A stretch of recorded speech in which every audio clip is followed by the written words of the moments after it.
Hey everyone, this is Let Me Know How It Is, a podcast about all things geek. You know those stories where we flash forward and we see the future that could be? The ones that's usually all broken and messed up? They're great, right? I know, I love them too. That's exactly what we're talking about today, our favorite speculative future stories. Don't forget to leave us a comment with your topic ideas, and give us a like and a subscribe while you're at it. Thanks for listening.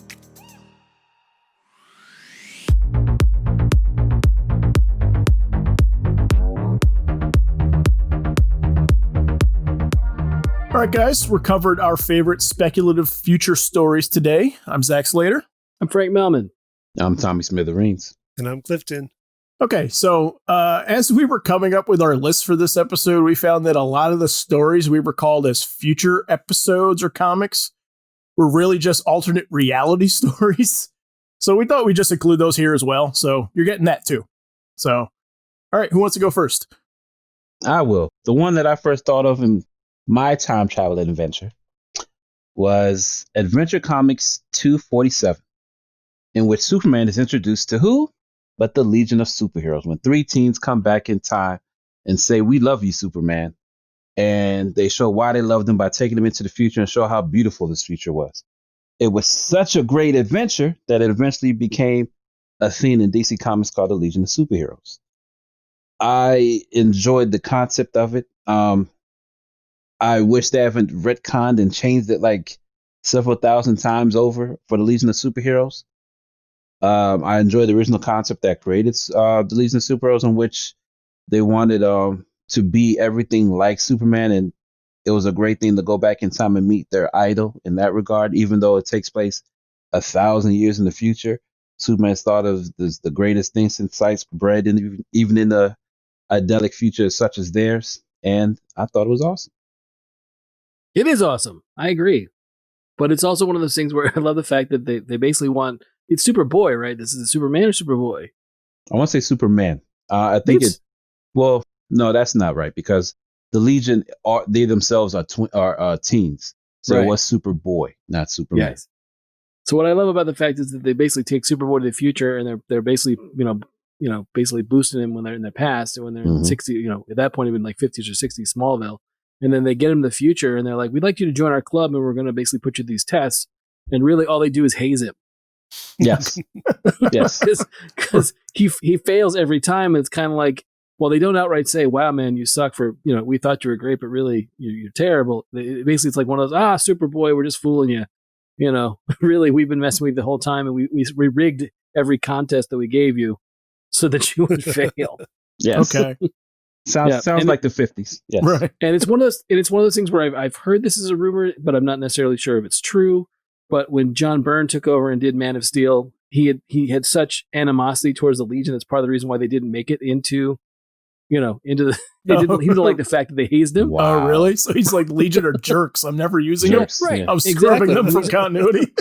Yes, I'm gonna put them in a pocket universe, and they're never going to be part of my take on Superman. Wow. Now, again, it's not, I'd have to look it up, but that's what I've heard. That was the reason why that happened. He took it personally. Yeah, he just made the Legion dystopian. I mean, a bunch of jerks come back in time and hate Superman. But if you remember in Man of Steel, that basically the idea is the fact that Superman was never Superboy, right? Yes. So at one point when the Legion comes back in time, they don't realize, they meet Byrne's Man of Steel or Superman, and he's like, "What do you mean? You guys know me." Right. They has no idea who they are. Yeah. And you could argue that's one of the first places where they really start to monkey with the timeline by putting everything in a pocket universe and saying, well, when you guys went back in time, that's where you went, and it was all the time trappers' fault. So I'm mad that Byrne had the Superman ghost the Legion of Superheroes. That's just sad. Well, on top of that, you get spoiler alert, you get a story that's at this point 35 years old, but you get the death of Superboy as a result. Yeah, you do. So yeah, that's one of those where I agree with you that for being a concept that, and that was more like a tryout for the Legion, because when the Legion comes back, the first one's only got Cosmic Boy and Lightning Lad and Saturn Girl, and when they come back, it's much more of a concept where they actually are more. It's almost like, I think if I remember correctly, they're the descendants. They try to play it off as like, well, those are our parents or grandparents, and now we're the other Legion, and they kind of say, well, yeah, that story happened, but it's one of those early tryout type books for a concept like Legion, and then when it comes back, it's never really mentioned again after that. Huh. Who would have thought that John Byrne was butthurt over the Legion? Oh, that's sad. Yeah, I never heard that before. Yeah. Yeah. I mean, it Yeah. stays true to character as far as he's concerned. I mean, Well, he was, but- he could be not that we don't want all of his, his legion of fans to come after us, but at the same time, it's one of those things where he has a history of being very upset about stuff very quickly. So yeah. But no, I love his work at the top of his game and all. But still, doesn't, Sure. You still love a jerk. he loved their work. So, Oh, yeah. But yeah, Legion's a great one. I think Legion's a great one to kick us off because again, it's one of those things of, Legion. Those early Legion stories more so than after like when they say you get to like the 70s or 80s, you get to see a lot of like, well, what's the world look like for having a telephone or what's a television like? There's a lot of that stuff early on of like speculating like what the world's going to be like in 1,000 years that you don't really get after. So yeah, Okay. Legion's a great choice. Cool. All right, cool. Yep. I like it. Long live the Legion, man. Long live Also, the Legion. I don't know what else is on the rest of your guys' list, but my guess is maybe the only like non-dystopia one on the list too. Maybe we'll see. Not necessarily. Okay. Not necessarily. Okay. Well, not according to John Byrne. It's not. Sounds like they were dystopian, man. They were Yeah. living. Yeah. Yeah. The future sucks. Right. Yes. They're just gonna haze you. Yeah, exactly. Frank, what do you got? What would I was thinking about this a lot, and when we were having trouble coming up with, I like the idea of speculative futures and all that stuff, but I think when we decided to do a little more of alternate timeline stuff, one of my favorites is, and this is outside of comics, is in Buffy the Vampire Slayer, Mhm. and it's from. Let me see. I took notes. It's an episode called The Wish. Yeah, I knew you'd do this. Yeah. Okay. It is from. Let me see. This is it's one from- of the ones I don't know. So so paint me a picture, Yeah. Frank. It's from season Oh. 3 of episode 9 of Buffy the Vampire Slayer. And basically what it is at one point you have, Cordelia's with Xander and then Willow is with Oz. And there's been this sort of attraction between Xander and Willow from like off and on from the beginning of the series. They get thrown together in a kidnap situation and they end up kissing. And when they find them after being kidnapped, they basically are found kissing in front of like their boyfriend and girlfriends. Mhm. And then you have this whole situation of trying to work that out. Well, anyway, Cordelia decides to dump Xander, but it's damaged her reputation at the high school because she's like the popular it girl. So on top of that, she makes a wish, as kids in Sunnydale do, and summons a demon to deal with, with what's going on. And basically she wishes, I wish Buffy had never come to Sunnydale and we wouldn't have to deal with all this crap. Okay. So she wishes that away. And then what you find out is the big bad from season 1, the Master, therefore would have taken over Sunnydale. And most of the kids are either working for him, like Xander and Willow turned out to be, they get turned and they're vampires. And then Buffy shows up long after his plan has gone through, and it's sort of too late. And one of the things I love about this, alternate timeline or alternate future is the fact that, well, Cordelia dies, spoiler, Okay. in the episode. So it's one of those things where, then it's almost like an act break where you sort of have like the person who basically put this whole, timeline into motion. The only one that really knows things are out of place is killed. She gets killed by the vampires. Vampires kill her. So then you're kind of left adrift to see what would happen. And it's just sort of kind of through, Tommy, is it through happenstance where they sort of get the world back? I forget. I'm trying to remember because I remember how the thing began, and I was going to add it in. I didn't know if you remember that, but I'm trying to. There's a situation in which the wish demon, I guess, reverts it back. I'm trying to think of. It's Anyanka. It's Anya. Yeah, no, I know who the wish demon is, but I'm trying Right. to see how it gets played back because you're right with Cordelia dying almost damn near immediately after she makes the wish Right. and she's chopped up. I'm trying to think how it resolves itself in such a way that they're brought back to the reality that everyone has come to know. Right. But no, that's an awesome alternate reality because you even get a great character for Dark Willow, in which Mhm. you get a total reversal of a sweet innocent character being turned into a what's the word for it? Just a stoic, hateful, evil chick. I mean, she's much more like, overt and much more like lusty when she's a vampire. Yes. Whereas yes. Willow is very much like, reserved and quiet and kind of nerdy. Mhm. And it's an interesting take for Alison Hannigan to play because normally she's the one that just doesn't, that's not her character at all. And then through a twist of fate later, you get reintroduced to the Dark Willow or the Vampire Willow again, I should say, later. But it's one of those things where, like I said, the biggest thing for me is the fact that you have this alternate timeline or this alternate event, and even Anya, the vengeance demon, Mm-hmm.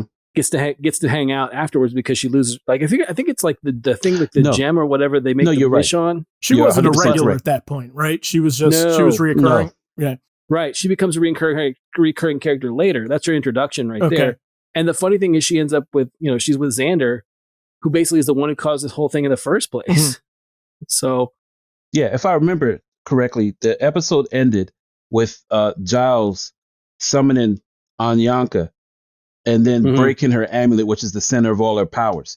There it That's is. what Yeah, brings okay. it back to the original reality, right? right. Yep. Yeah. That's it. So that's one of mine. Like I've always enjoyed that. Like I said, it's rare that you have that sort of situation where the person that basically makes it all happen doesn't survive. Right. So, I thought it was an interesting turn and an interesting take on the whole Yeah. trope, basically. No, it is. Yeah. I mean, it's a familiar formula, but yeah, I mean, that's an interesting little twist on it and everything. It sounds cool. I mean, Yeah. I'm picturing a lot of like black turtlenecks in this. Well, I mean, again, it's the kids that are, you're part of the plucky, Scooby gang are the ones that are sort of turned. Even Buffy, when she shows up, is a little more rough and tumble. Because doesn't she have like a facial scar or something from? Oh, of Oh, course. yes. She has to. Did she have one arm or something? No, that's no. She just, like, if I remember correctly, she has the scar from, like, not having a very good watcher. When Giles was supposed to be her watcher for when she got to Sunnydale. So. Yes. Nothing says alternate future or alternate reality better than facial scars. Well, you need a cable or eye an eye too. patch. Or an eye patch. Yeah, or an eye patch or a cable Yeah. eye or Missing yeah. hand. Or a Mhm. goatee. A goatee helps. Cybernetic arm. Robotic hand of some guy. Yeah. Yeah. So that's my vote. I would go with that one. It's one of my favorites. No, it's a good one. So, I think it sounds cool. that's great. Yeah. That's a It good was one. great. Yeah, great episode. All right. So Clifton, what do you got? I'm just gonna go back to like the origins of this, just to give some nods to a couple things where I think early on genres that presented this idea, and I'm talking way back in time, because we were called out by a friend of ours for neglecting a classic face turn from literature, and that Okay. was Scrooge from Christmas Carol. Oh, okay. Sure. That's a good one.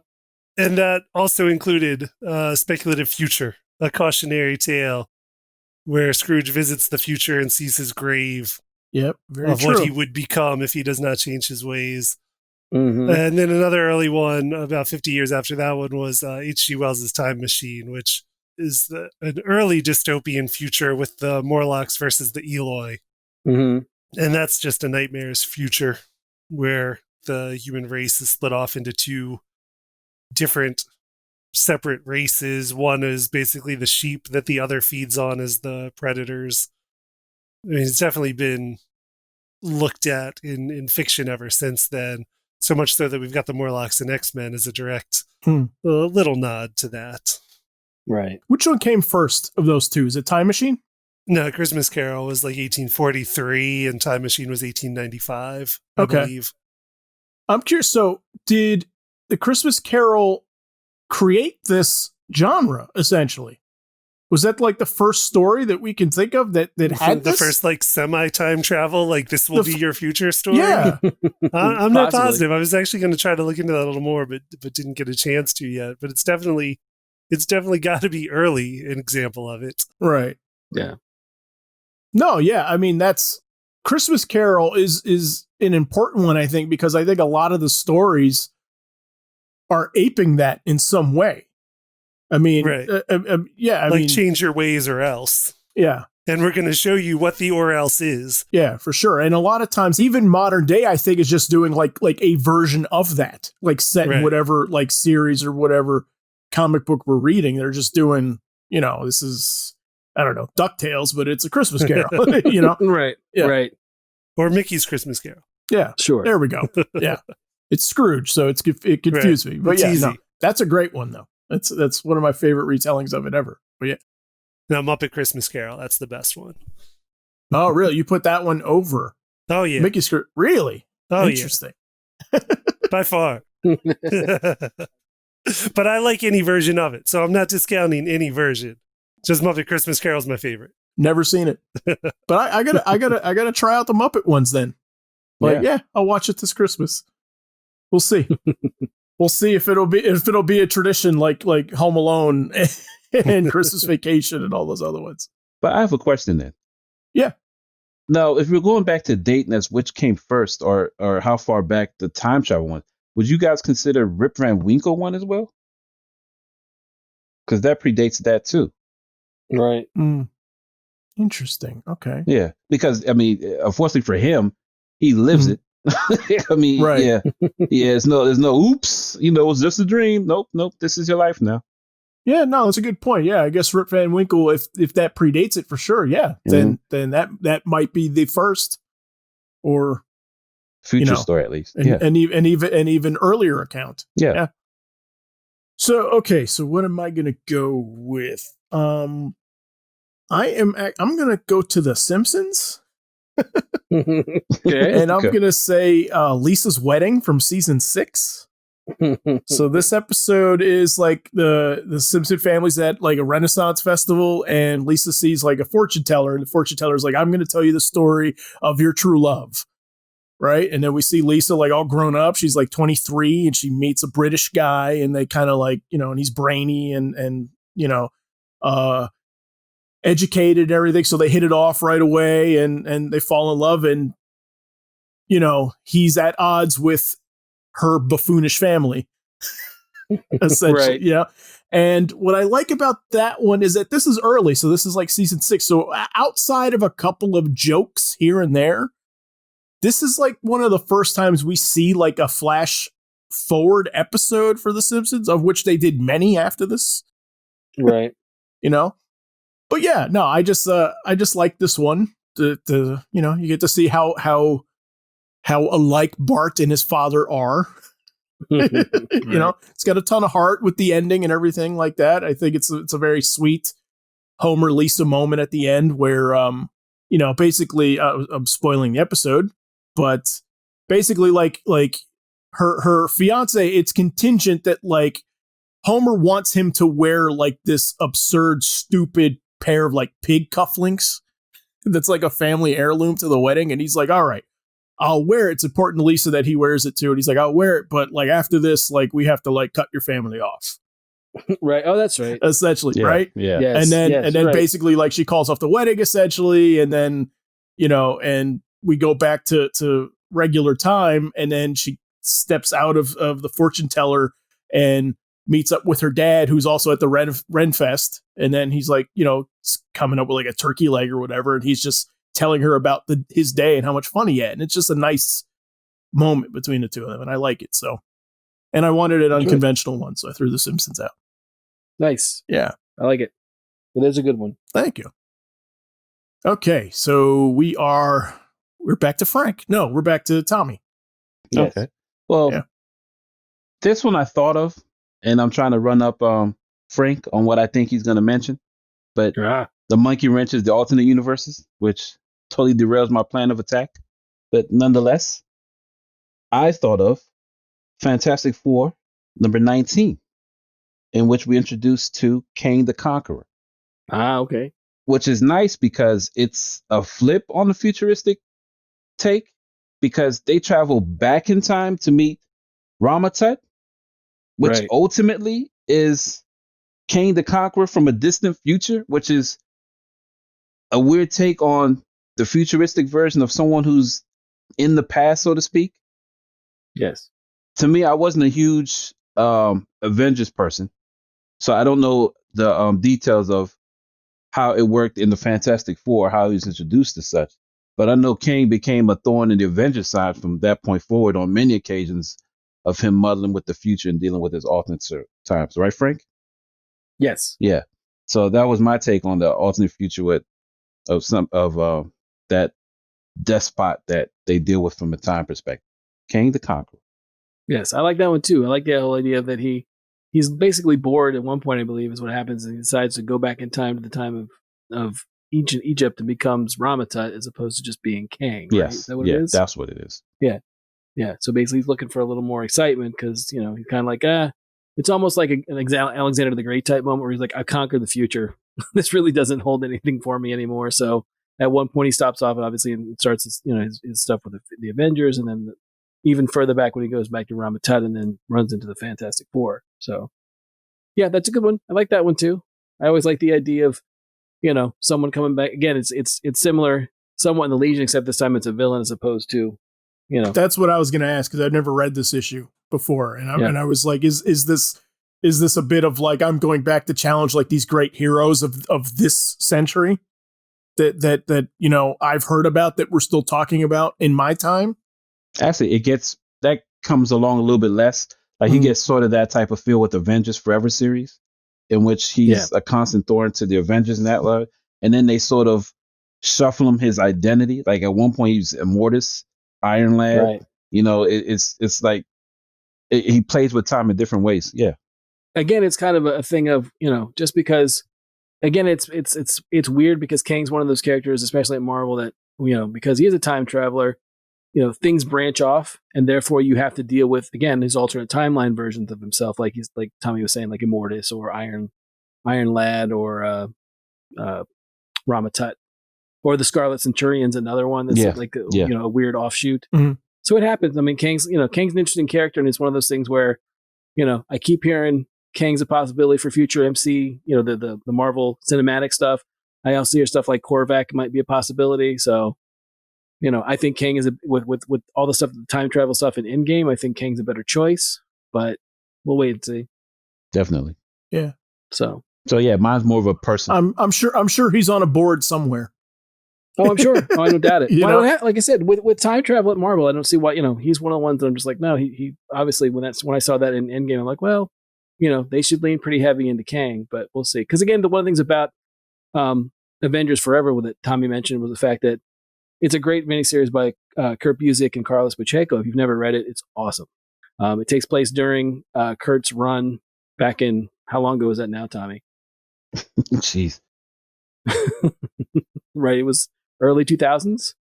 So at least 20 years ago. Yeah, it's a good 20 years ago. But during the middle of it, there's a part where he does a big storyline with Kang, and then Avengers Forever is basically this idea that there's a threat to all the timelines and all the time, and the Avengers the Avengers assemble, they come together, but it's not one particular group of Avengers. It's different Avengers from different points of their life. And it's really, really, really good book. Really well done. If you like the Avengers at all, it's a lot of fun. Cool. Because again, it gives you a taste of like characters where they were. Like, for example, there's one, like the Captain America that timeline chooses is from a point where Cap is not real sure about his place in the world or how America is going, and he's basically decided to quit. So you don't really have that typical, I'm going to rally everybody around me, Captain America, which is a nice bit. Okay. And then they have characters from the future that you don't really know as part of an Avengers team. Like, well, yeah, I've been an Avenger for a while, but we've never seen them as Avengers. Okay. And do those characters get played with down the line? Some of them do. Some of them do? Okay. Yeah, absolutely. Some of them do. Definitely do. Cool. So Clifton was 100% correct. That's like a 20-year-old book. It came out in 1998 to 1999. Okay. Yeah, it's a good one. It's one of those where it takes place between like issues, but it's a 12-issue miniseries. Mm-hmm. So okay. Well worth reading. Well worth checking out. Huh. Yeah, no, that sounds neat. Yeah, we'll have to put that one in the notes. Yes. Okay. All right. So, Frank, it's your turn. All right. So I didn't go with comics. I didn't do it for a particular reason, other than the fact that I thought Tommy might try to pick every choice that I had. So he tries to do that. He does. He likes to, because he hates going first and therefore takes it out on me. So, but the one that I chose was an episode of Community called Remedial Chaos Theory. It's one of my, again, it's another great take on the idea of an alternate timeline. It's from season 3. It's episode 4 of Community for that season. And one of the things you have to keep in context was at that point in season 3 of Community, Dan Harmon decides we're going to do it's going to be episodic television, but at the same time, we're going to do storylines over the entirety of season 3, right? Like the other seasons, like the first 2 had episodes that tied in, there was continuity. But this was like, we're going to start these characters in one place at the beginning of the season, and by the end, they're going to have gone through this journey of different things that happened throughout the season. And it was planned out that way. So you get to this point with this remedial chaos theory. Also, if you don't know about Community, every episode is titled like a college course since it takes place at a community college. So this particular episode takes place at Troy and Abed's apartment. They're having a housewarming. They're having everyone over, and they're going to play Yahtzee. And the doorbell rings, and someone has to go let the guy in with their pizza. Abed theorizes that every time they take a die that Jeff decides to roll, he creates an alternate timeline because someone else has to go get the pizza. So you basically, in 22 minutes, they manage to show you what the 7 of them going to get this pizza would affect the storyline. Okay. And it's all done in, like I said, 22 minutes. That sounds cool. Oh, it's amazing. Yeah. It's such a good I mean, I love Community anyway, but it's such a good episode of Community and a good episode of television that they managed to show you just and also deal with all the other stuff that they've built up to this point in the season of what's, of various things that happen. And one particular character, when one particular character goes to get it, they create something called the darkest timeline, where, that person going to get pizza ends in it's funny tragedy, but tragedy nonetheless. Okay. So, yeah, it's one of my favorites. I think it's a fantastic episode of a fantastic series. Yes, Remedial Chaos Theory is my choice. Is the meme that the I've GIF seen with the fire and the pizza? Yeah, that's what I was going to say. Yeah. Okay. Yes, that's it. That's from that episode. Okay. Yes. Okay. I love that gag. Yeah, the darkest timeline was when Abed goes to get the pizza. But it's funny because every bit you got a character that leaves the scene, and you see what it's like to be around them without that particular character interacting with their other ones. That makes it even more interesting from a character standpoint. What I love about it is the best example is when they finally make Joel get the pizza. Oh, it's not Joel. Jeff. Sorry, Joel McHale is the character that is the character. Yes. I mean, is the actor of the character. But when Jeff gets the pizza, that's the best time they have, which is funny to me. Right. Well, actually, it's. I'm looking at Wikipedia. Wikipedia says it's Troy. When Donald Glover's character goes to get the pizza, when they create the dark timeline. I was confused again. But yeah, confused. It's one of those. Yeah, it's again for as much as they have to cram into it for 22 minutes. I'm if you know story structure, it's just really amazing what they managed to do in that amount of time. Yeah, with 7 different characters. Sounds like it. It must be. I'm intrigued. Yeah, it's a good one. Intrigued. Okay. So quick note from our editor, thank you, who managed to find this. So he says, Memoirs of the 20th Century. Okay, so that was written by Samuel Madden in 1733. And in that, a guardian angel travels back to the year 1728 with letters from the years 1997 and 1998. And it's one of the first instances where like time travel is an important aspect to a story. So that's an interesting one. I'll have to go back and try to find that one. I've never even heard of this. So this is an interesting one. So cool. Awesome. Thank you. Thank you for that one. And that segues into the one I'll bring up, which is the classic Days of Future Past. Okay. Which presents Kitty Pryde from the future, an older Kitty Pryde in a dystopian, nightmarish future where the mutants are literally hunted down to near extinction by robots and mutants turned hunters. And her consciousness is projected back in time to warn the X-Men of what their future might hold for them. Yes, good old Catherine Pryde. Yep. Yes. That's part of the way they make the distinction that she's older. It's like, oh no, I'm right, Catherine. she's not Kitty. Right. Yeah. Right. She outgrows that. Yes. Yeah, this is a super powerful one to me, and it's also because we're not really in the future for all that long, but it's so like the dominant thing of the story, in my opinion, right? Mm-hmm. This is a short story too, really. I mean, this is only 2 issues. Sure. That's the thing. It's not like a full trade paperback of stuff. It's not, it's 2 issues. It's in and out. 2 of the best covers of all time, in my opinion. God, it's great. Yeah, 2 classic covers, really. Yeah. But the first one, definitely, the one that gets done over and over again is that, was it 140? What issues are it? 141, 142. So that's the one that I'm just, amazed at how good and, how often that Where part 1 is the them against the wall with the wanted posters behind them with all the ones X'd out who are dead. Yep. Yes. Yeah. Well, that's also, the callback to that is in the issue where you get the point where they're showing you the exposition and they go past the graves and it's like Reed Richards and Peter Parker and Jonathan Ben Storm Grimm, and all of those. Yeah. All those characters are gone. So was that the first, because I read X-Men astonishingly out of order. Was that like the first instance where we saw like Magneto like switch over? Or is there an instance in Uncanny X-Men that kind of like teases that a little bit before it plays with it? Like in that run or in general? In general, like is it the first time we see the character sort of like with the good guys? No, I mean he's pretty much. I mean, like he goes through a couple. You know, there's a moment where he gets reverted back to being a baby, and there's like other stuff that happens to him along his timeline. But around that time is when they start to introduce the idea of that he's the Holocaust survivor. Mm-hmm.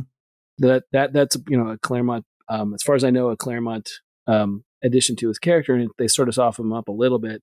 And then from that point on, they have more of a, not so much a common ground, but you sort of have a little more of an in as a character where you sort of see Magneto's point of view a little more. Okay. And then eventually, when around like you're talking, that's 141. It's around 200 where Magneto decides to, Xavier has to leave Earth, and then Magneto's sort of in charge, or at least running with the X-Men. So okay. Yeah, it's around that time, but I don't think it happens before then. I could be wrong though. Okay. I mean, it's a small aspect to it, but it's like a shocking moment though, that like when when we see like the ragtag group of mutants that's still alive and Magneto's helping them out. Right. It is a bit like of a natural, like, well, of course he would, but at the same time, it's still like, wow, he's with them.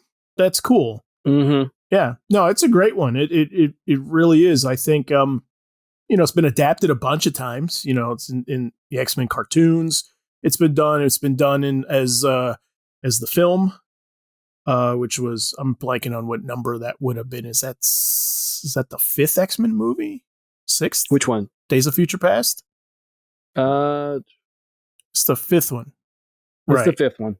Yeah. It's the 5th one. Yeah. Which also, it's not a bad one either. I think, Clifton and I have always talked about this. Like we're a little disappointed with the way the future looks in the movie, right? Because it's just sort of empty, right? Yeah, it's just sort of like floating and it's that one temple, right? That's all that's all we really see in like a cloudy space somewhere, and it's sort of like, and I love the visual of the comic where like you see. Like you said, you see all the headstones of like all the other heroes and everything like that. And it's just like New York is a mess. Right. Buildings are all just rubble. Yeah. Yeah. Mm-hmm. And people are hiding out in like the basements of like among rebar and concrete. Mm-hmm. Right. Right. Yeah. It's a great one. It's also, I think, sort of, we kind of talked about in our like why we love the Marvel Universe episode, about how Marvel's future kind of feels a little bit more like in play. Like there's nothing, it doesn't have like a Legion kind of aspect. It doesn't have a Commandy. It doesn't have things like that like DC does. Right. But this is kind of the one like possible future that kind of always like creeps up. Like this is the one that's looming a little bit, you know what I mean? Which I think is cool. Right. Oh yeah. No, they've definitely gone back to that quite a few times, especially even they do it again. I think the first time is when they introduce, Rachel, right? When they introduced Rachel Summers, right? Yeah, yeah. With the JR stuff, when that happens, she comes from that timeline. Mm-hmm. Yeah, and then it's just one of those things where they either add to it and then never resolve it, or just keep pulling stuff from it.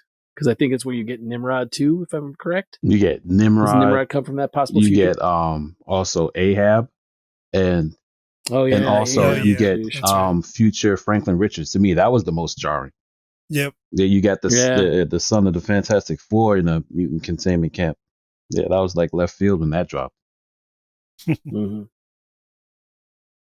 Okay, so I'm gonna go. So this was one that like I wanted to talk about, and then I was like, it's not a future episode, but thankfully we've opened it up. So I'm gonna bring up Over the Edge, Batman the Animated Series episode. Yeah, and I love this one. I think this is one of the best episodes they've ever done of in a show of which I can easily name 36 episodes that I love.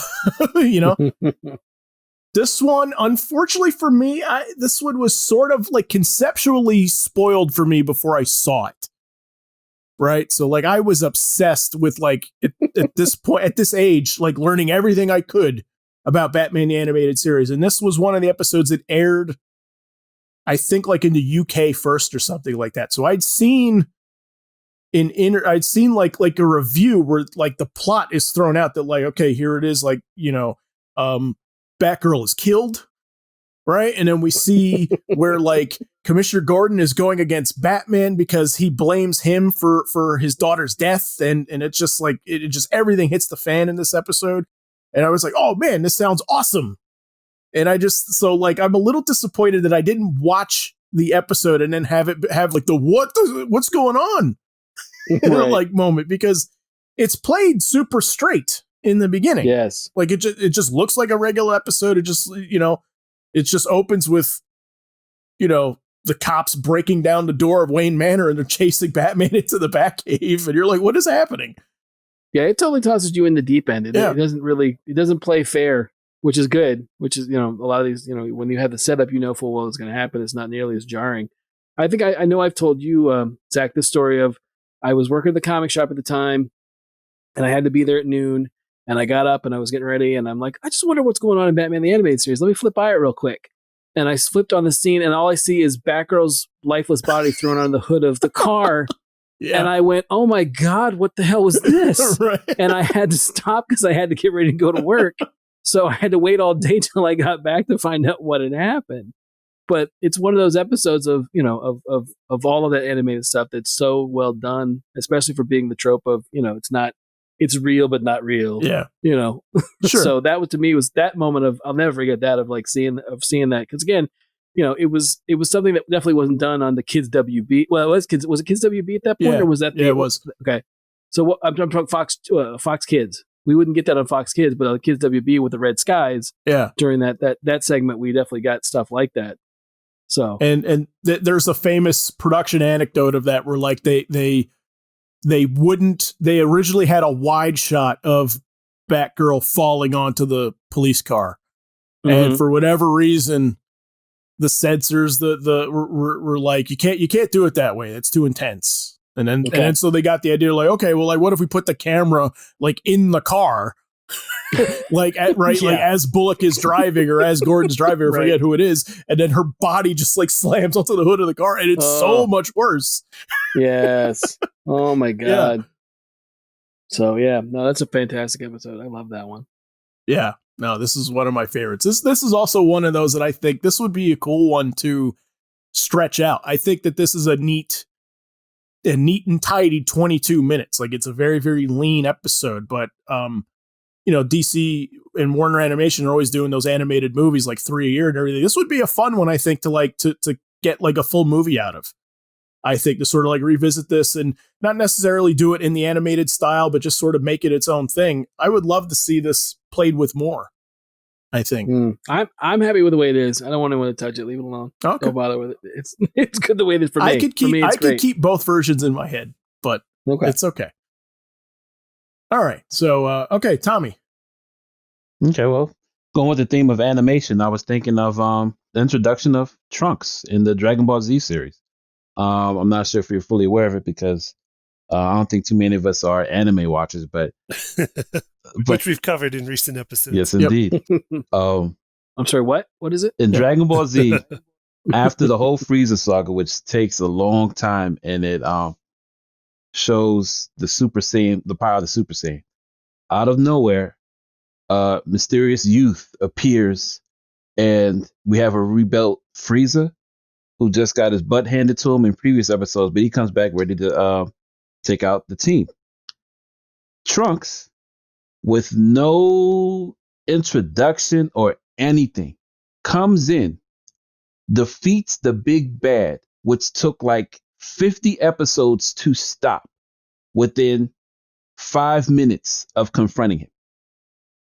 Not only does he do that, but he kills the antagonist's father and his brother, I believe. Well, let me say his father.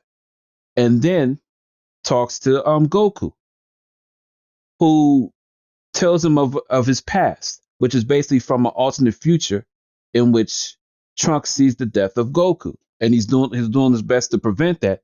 So these super strong android robots don't come and take over what's in his timeline. That's the character I want to bring, because it's Trunks.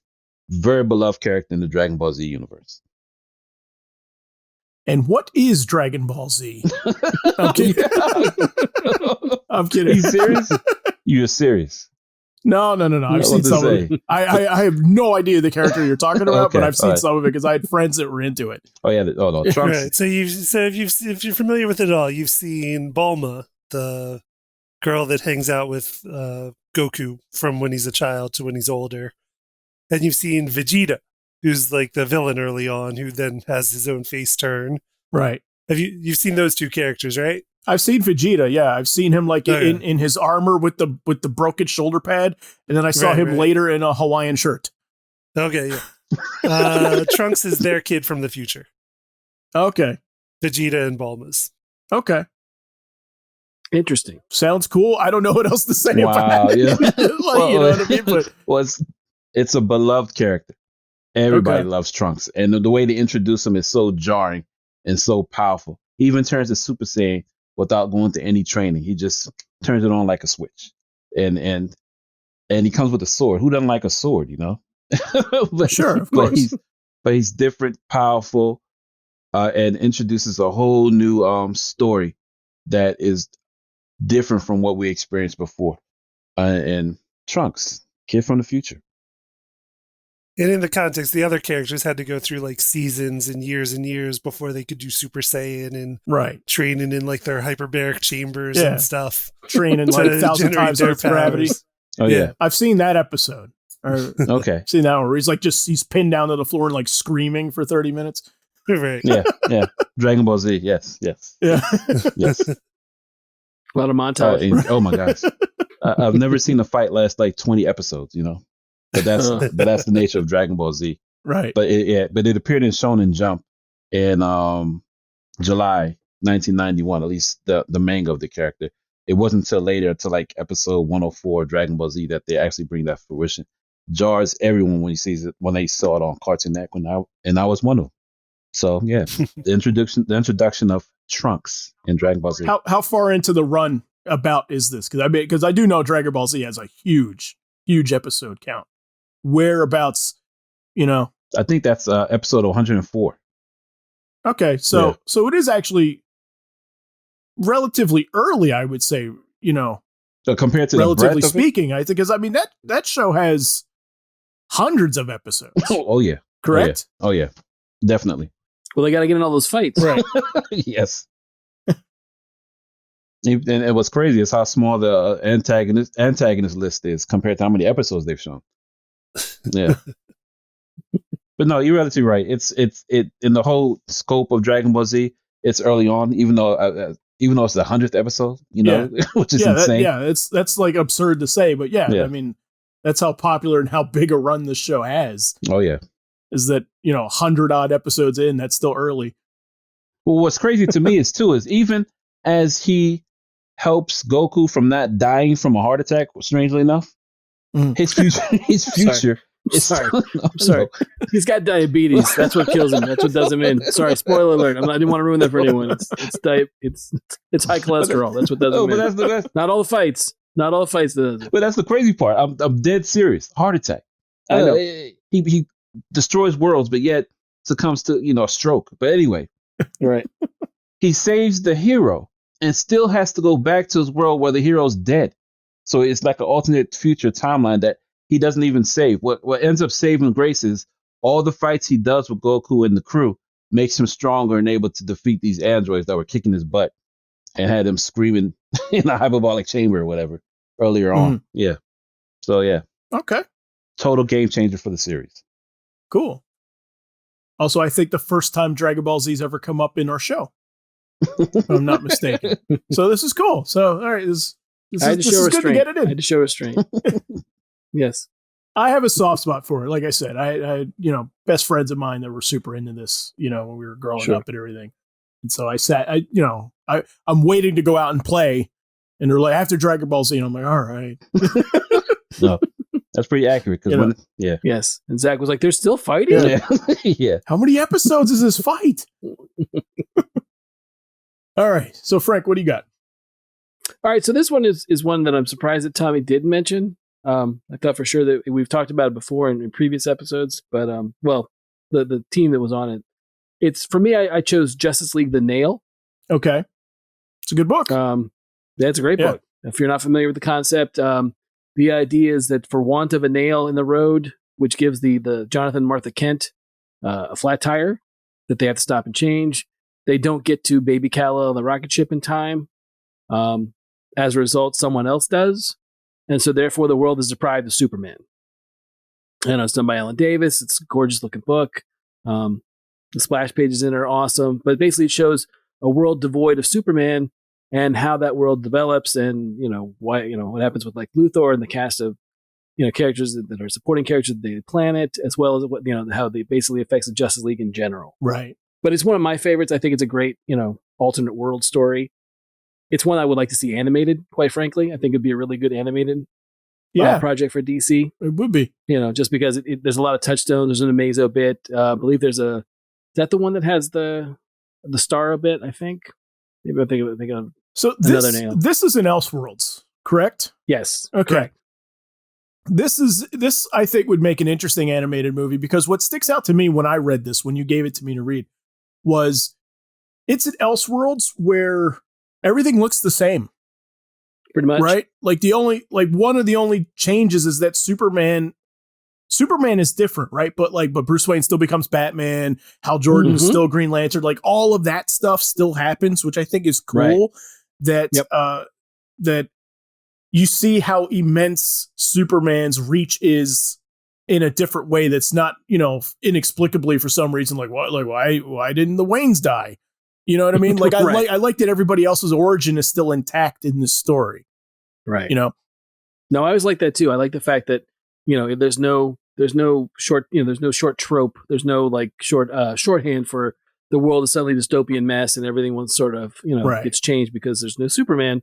There would still have been someone superpowered to step up and take his place or do what he did. It just didn't, or things didn't develop the way they would have in Metropolis. So I always thought that was a really, really good story. I mean, the Amazo one you're talking about is where what happens to Ollie as a result of them dealing with Amazo and Superman not being there. That's the part. But to me, why I don't see that being in the animated feature is what happens to Robin and Batgirl. Sure. Yeah, that's pretty dark. But in a world where you get an animated Killing Joke in theaters, I don't really see. It's dark. Yeah. But I mean, there's dark. I mean, let's talk about, we're talking dark. They've done plenty of dark stuff. Oh, no, I'm not disagreeing with you. It's just that's the glaring example of right. just one scene that they're just gonna have to amend, so to speak, for the wide release. But no, you're 100% correct. They've gone worse, far worse. Yes. But yeah, that's a great. To me, I was like.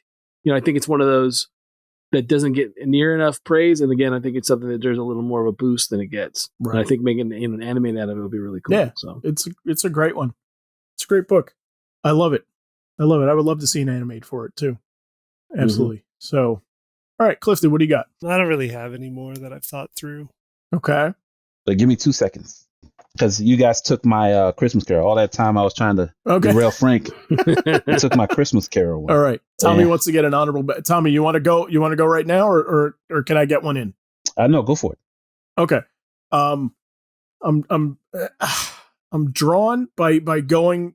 I'm torn by going with either like the really really famous one, right? Okay. Right. Or going with the instance of like my first encounter with this type of story.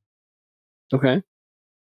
And so I'm going to go with the first one. So I'm going to say, so this was a Ninja Turtles episode called Shredderville, and this is, this is structurally exactly the same as the Buffy episode you brought up, Frank. This is like the setup is exactly the same, really. Like the Turtles, fight Shredder, he escapes, they take a look, they survey like all the damage that has happened like around the fight, and Donatello's basically like geez, like I wonder what would it be like if we didn't exist and Shredder didn't like Shredder wasn't coming after us all the time and we weren't like causing all this destruction sort of tangentially from him coming after us. And then they're in the sewers, they're essentially like trying to get back home and they get lost and they're trying to find their lair, and then they come back up to the surface and then they find that, it's like Days of Future Past. Everything is terrible. The Technodrome is like right in the middle of the park. you know, Right, like it's just right. like you know, it's a Wonderful Life deal where like this is what the world is like without them, and it's awful. And that was my first time. You know, I don't know, 8 years old, watch this, and I'm Right. like, wow, this is kind of screwed up. Mhm. So yeah, Oh yeah. it's a nostalgic, beloved one for me that has kind of a funny punchline at the end. So Now I've got a nostalgic one now, thinking Okay. of that. Okay, And it good. comes from the G.I. Joe animated series from the 80s, the original. Oh, it's a And great it one. was the 2-part Worlds Without End, okay, which That's is right. happens to be like several members of the G.I. Joe forces end up getting transported to an alternate reality where Cobra won. Mhm. okay, So they're in like an entire Cobra dominated world. That's great. And it's terrifying. And I remember watching that when I was a kid, being like, what's going on? Like, why is everything so bad? right, Right. And I mean, it's a pretty powerful episode because it ends up with like Baroness turns out to be good in that world. Yep. If I'm Okay. remembering right, she's You're kind right. of like a You're double agent. She's fighting against Cobra in it Mhm. and like leading a resistance. And then spoiling a bit at the end, but like the Joes that went over get a chance to come back, and one of them stays Right. to be like I can help this world. Like this world is gone bad. Like I'm not going to leave it. I'm going to try to save these people too. who is it? Right. I'm curious. It's Steeler. Oh, really? Yeah. Okay. It's one of the original Joes. Yeah, it's one of the original like Okay, so what, that 8 or kind 10 of answers Joes. my question. I was going to say, is this Cobra Commander or is this Serpentor time? No, it's So this is early. let me see. I'm Yeah, guessing. it's pretty Yeah, early. I don't okay. think it's Cobra, or I don't think it's Serpentor time. Right. No, it aired November 4th, 1985 was the original air date. Okay. So it's pretty old. This sounds awesome. Do you guys remember? It's a Like, great I've never episode. seen this one either. Do you remember who the crew of Joes was in this episode besides Steeler? Let me see. Was One thing I do remember, it doesn't. was Go shipwreck ahead. in that one? Is that the shipwreck era No, one? it's. It says the team: Flint, Lady J, Clutch, Grunt, Steeler, Airtight, Footloose, and Barbecue. And wakes and realizes something's amiss. So I barely remember that one. No Snake Eyes, everybody. Sorry. No, yeah, no yeah, Snake Eye. yeah. Yeah. Now, what I love about this episode, doesn't at one point Steeler find his body in the tank? Oh, that he I drove? think he does. Yeah, Oh, because I think there's like all the Joes are dead in that world. Right, oh my right. god. And he finds. Yeah. He comes. It's the thing about it. Like at the time, it's really kind of intense because he comes across his own body and he's like, oh my god, I'm dead here. Like I'm the, all like I died with everybody else. So yeah, but he does have that idea of if I stay here, I can make a real difference in this Cobra dominated world. Yeah, that episode messed me up when I was a kid. Why don't they do more with this? This sounds Because awesome. it was, Yeah. but it was, Give me a whole definitely- show about this. I agree with you, but again, Zach, it's one of those things where it's Steeler. Like, I don't remember what Steeler drove. Does anyone remember? It was a big tank. It was like I remember it was one of the first big tanks. It was motorized, if I remember correctly. Oh, was it First really? came out with it. Okay. I think so. I forget the name of that tank. Yeah, let me look. Hold on. But yeah, that was the one I remember. I had like one of the things where I had someone had given me the figure, like didn't want the figure anymore, but they kept the tank. So for some reason, I had Steeler in my Joes, Right. but I didn't have. That's pretty much a good depiction Yeah. of Steeler as a toy. at The least. original Yeah. ones, I don't commit to memory very well. Like the ones that were just like in the green fatigues. Mhm. Always like those guys, like Clutch was another one of those I remember, I think, and Grunt. Those guys, like Right. those are always kind of because there's less flash with them. Right. Sure. Flash, I incidentally I think was one of them too. Yeah. But yeah, he was, according to the toys, he was just a tank commander. I mean, that was like the biggest thing about, like, I think his biggest moment was in that episode because after that he's gone. So, but it's also one of those moments I remember from G.I. Joe where they talk about death. Like death is something that could actually happen to a Joe or somebody from Cobra. Yeah, So- This sounds so cool. I'm watching this tonight. yeah. You should.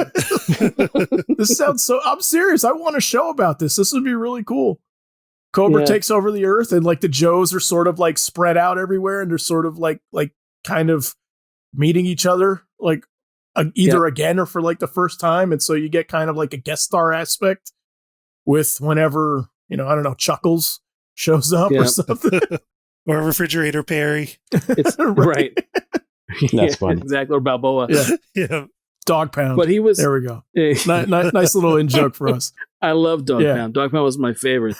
But this one is Steeler was one of the first figures released in the first series, 1982. He came packaged exclusively with the motorized battle tank, or Mobat. Okay, that's what it was called, a Mobat. Like all of the original 16 figures, Steeler was released with straight arms, so he was before the swivel. Mm-hmm. So okay, and apparently from his file card, he is from Pittsburgh, Pennsylvania. Makes sense. A little bit. I'm sure this is the most Steelers been talked about since 1985. Yep. So if that since they were dreaming up the character, this. Thank you, Steeler, for your service in Yo Joe. So he retired a hero, right? Yeah, basically. Yeah, exactly. Well, we don't know what he's still doing on another Earth. No. There's no telling. He probably died as soon as the portal closed. So so there's that too. There's statues. No, I'm sure he turned it around. No, there's statues to him. I'm sure. Of course, I'm sure. Course. Well, I mean, him and the Baron. He's on money in that world. Well, yes, exactly. Truth be told, he probably went back for the Baroness because there's no other chance he's going to get a piece of that in real life. Yeah. Oh, yeah. Where he's from. Sure. Time. Yes, but that's funny. No, all right, that's crazy. All right, Tommy, you got your honorable mention or. Oh, not at all.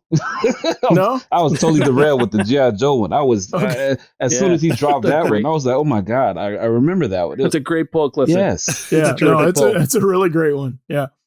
I mean, I remember it vividly, but I didn't think about it for my list. So that was perfect. Oh my God. Piece of childhood right there. Yeah.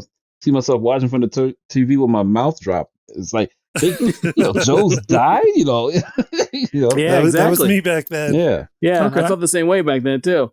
This is the perfect segue to our cool down over here. So we have a suggested topic from a listener. Mm-hmm. Devon on Twitter reached out to me and he suggested Our Geek Origins as a topic. We love the idea. We weren't sure we could get a full episode out of it, so we just wanted to close out by doing this one. So he was saying, what was it like growing up before D&D and comic movies were everywhere and geek stuff was accepted? So we'll just do a roundtable about this really quick.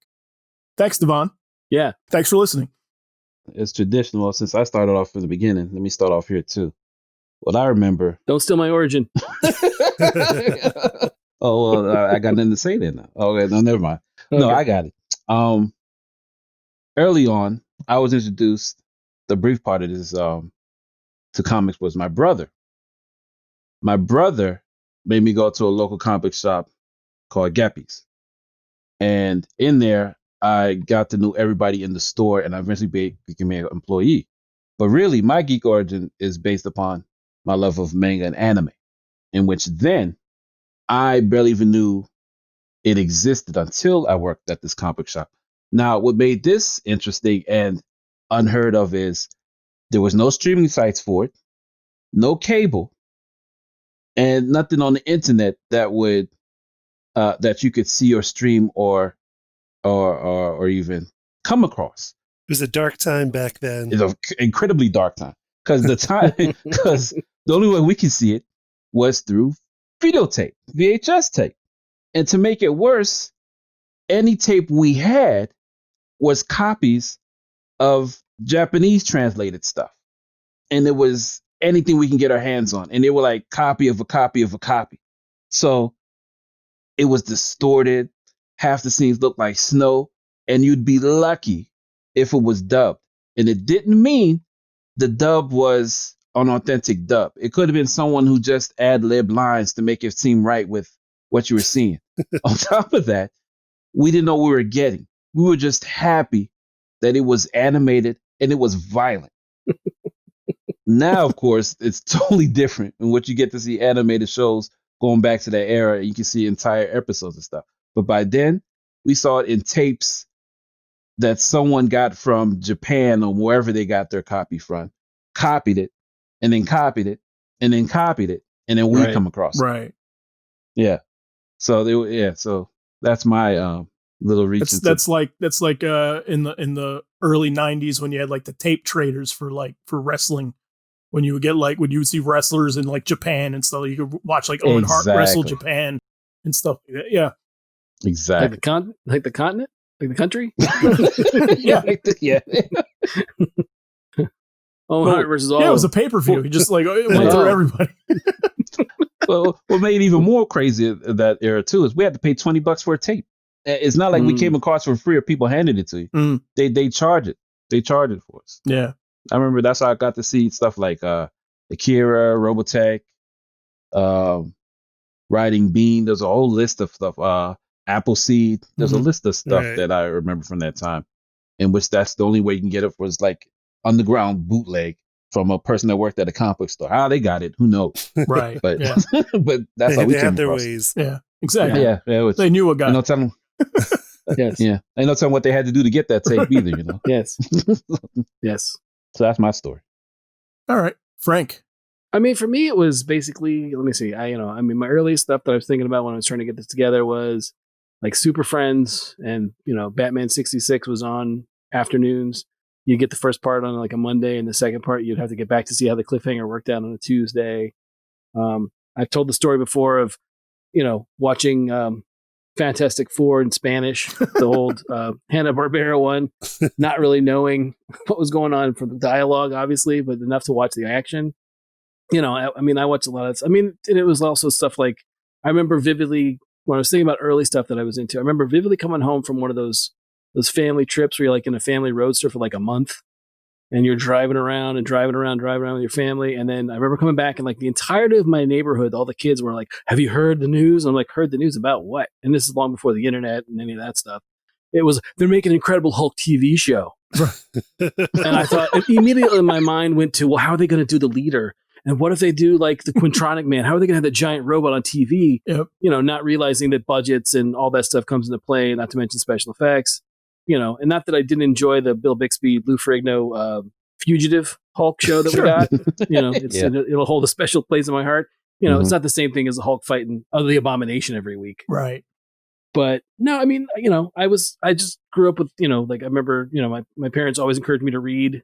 So I remember stuff like my dad would go on business trips and he would bring me comics, or he would bring me like one of the big treasuries. Like one of my first experiences with Alex Toth is there's a Super Friends treasury that was $1, I think, at the time. Oh man, I know. that Alex Toth did all the framing sequences, so he draws like all the members of the Justice League. Right. I've got like, that was my first. That's my a first treasure introduction. now. Like, Oh, of course. Yeah. Oh yeah, I love that book. My first introduction to Amazing Spider-Man Annual #1 was the same thing in a Treasury edition. I think my dad or my mom had gotten for me. I remember vividly going to the department store, and they had, that was when they would sell comics or more comic stuff like treasuries. They would definitely put in the kids like coloring book and kids book sections. And I remember seeing the cover for the if you've ever seen it, it's a Neil Adams cover. It's basically I can't remember the issue numbers of Detective, but it's the introduction of Ra's, right? Mm-hmm. And it's Batman in the foreground and Talia's behind him, and Ra's is like looming giant over the top of it, and Robin's in the foreground, like just you don't know if he's dead or whatever.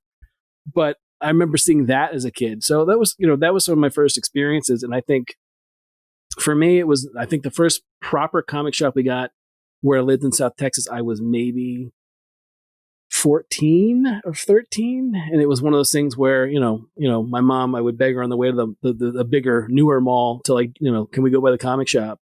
And that's where it basically really got into it. Cause, you could get a stack of comics for like $30, and I'm talking like, for those of you, like a big, huge phone book size stack of comics for like $30. You can't do that now. Right. Yeah. But, and I just devoured anything that had, my biggest thing when I was a kid was I devoured anything that had a lot of characters in it. I wasn't really a big follower of a writer or an artist or a team.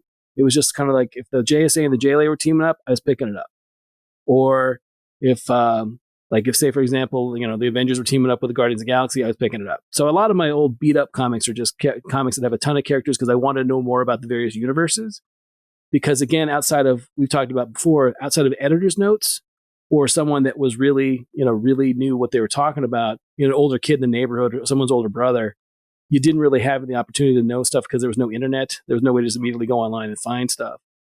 And then I think the final thing was, again, we were on a trip, a big family trip, and I'd stayed with some of my cousins, and my cousins were into older comics, and I told this story before too.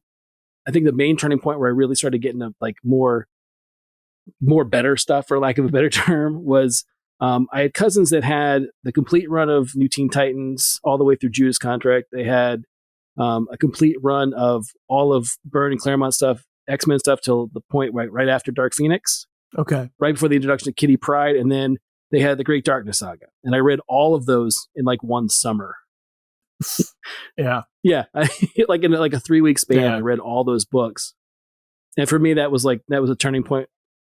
You got lucky. That's awesome stuff. Like, you just happened into some great stuff. Like, sure. Yeah. I mean, they had various other stuff like Supervillain Team Up and some other cool stuff. But that for me was like the turning point where I'm like, okay, I'm seriously into this stuff. I want to start picking it up. And I think right after that is when I started picking up X-Men Uncanny off the rack. And that was the first issue was the introduction of Kitty Pryde. Well, it was first joins the team. I'm sorry. Right. First joins the team. So cool. Yeah, that's basically it for me. You know, from that point on, like being like 15, I basically bought comics ever since. So what's your story, Clifton? I mean, for mine, I was introduced to sci-fi stuff early through my dad, especially. He was just a fan of like everything sci-fi. So any of the movies like he would go to and I would go with him. So that's how I was seeing, Star Wars stuff from early childhood and anything else. And so he was always supportive of like anything I was interested in like that. He would support, both my parents would. So I was big into the Spider-Man and His Amazing Friends cartoon. Yes. And then eventually started seeing, the comics on the spinner rack at 7-Eleven. And my folks would buy them, a comic here or there. And that's how I started getting into comics. But then, like, when I really get into something, like, I jump in. Yeah. So I started, like, reading all the comics I could find around, like, X-Men around the early 200s, I guess. Maybe mid-200s for Uncanny X-Men. But, like, Excalibur was at the time. And like I was just jumping into everything I could find. And so much so, like I remember at the end of a school year once, like in your last days of school when everything's relaxed and teachers are like, oh, you can like bring in something fun to read on your own because we don't have real classes. Like I took comics, and this is like in 6th grade or something. And I do remember like when I pulled them out, I was reading them, like kids teasing me a little bit about it, being into comics and stuff. But then, like, a few minutes later in the same class, the same kids would be like, can I look at that? Right. And so that's when I figured out, like, oh, like, they just wish, like, they want to be into this stuff, but they're kind of, like, they're afraid what other people will think. They're putting on a front. Exactly. Right. Yeah. So, like, I didn't take any of the teasing personally, and I was lucky there. But I do remember thinking that, like, oh, like, these things are cool. They're just afraid to admit it. So I'm like, they wish they were reading this stuff. But I mean, comparing then to now, like the biggest difference, just to people who are younger now, was the lack of access to this stuff when we were kids, and like how you would be starving for like anything in media to cover these characters. Yeah. So like every time there was a rumor that there was going to be an X-Men movie, long before there was an X-Men movie, like you'd be salivating over just like the idea of it. Like that's how starved you were for this stuff to be accessible and available in high budget form. And you'd watch like the Gen 13 movie. Right. Like, you hear the rumor because we were talking about this like long rumored Gen 13 animated movie, and like you'd be waiting for it and then it never came out and you'd be disappointed. Or the Gen X Generation X Fox TV pilot. Yeah, and the Nick Fury, so like David Hasselhoff, Nick Fury. Or the David Hasselhoff, like UPN Nick Fury S.H.I.E.L.D. movie. Yes. Like that was the best stuff you'd get, and like you'd be so excited before it came out. Yeah. And I kind of see people, still kind of like the older fans, which is disappointing to me, but using stuff like that as a way to gatekeep now. Yeah. To kind of be like, well, you don't know how easy you have it now, and you're not a real fan unless, you were bullied for liking this stuff, or about like the trading tapes like Tommy was talking about as being like the only way you could, satisfy your appetite for this stuff. And that's disappointing because I just feel like just count your blessings and feel blessed for what we have now and let everyone enjoy it. Yeah. No, yeah. No, you 100% correct. I was never made fun of that much. I mean, I was in my group of friends, like I was the only one like really into this stuff. Like some of my friends were like sort of tangentially into it. Like they kind of liked the stuff, but they didn't go to comic stores. They didn't like spend money on it. You know what I mean? And so like I got playfully teased just from my friends being like, "Oh, you're such a nerd. You're into this stuff and everything." But like there's three big keys to like my history, and two of them kind of happened like sort of simultaneously. One is my brother. Like my brother was huge into Spider-Man and comic books and Batman and stuff like that and everything. So like I knew he was into those characters.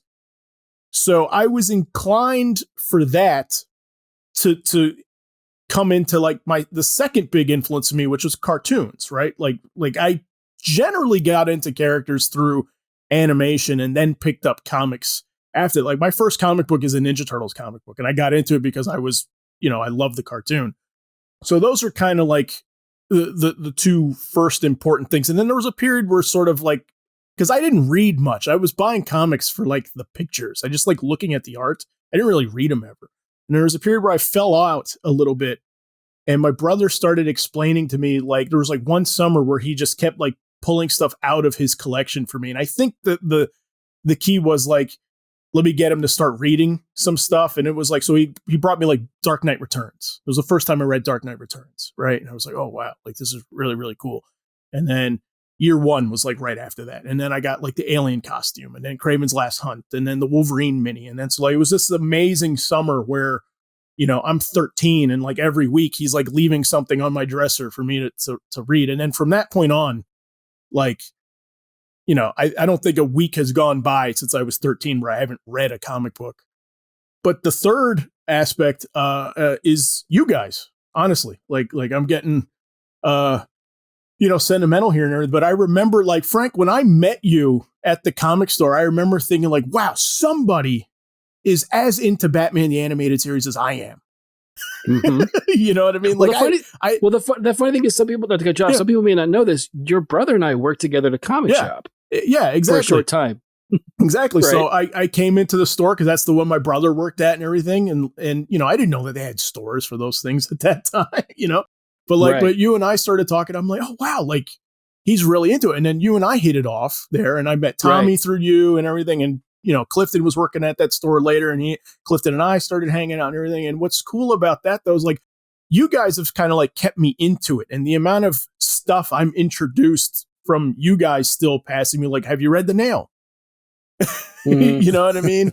And so I think that's kind of the fun part, is that like you find a group of friends that's sort of into this thing, and then you get kind of into their stuff, and you can kind of love stuff together. What I think is interesting now, though, is my tastes are pretty mainstream.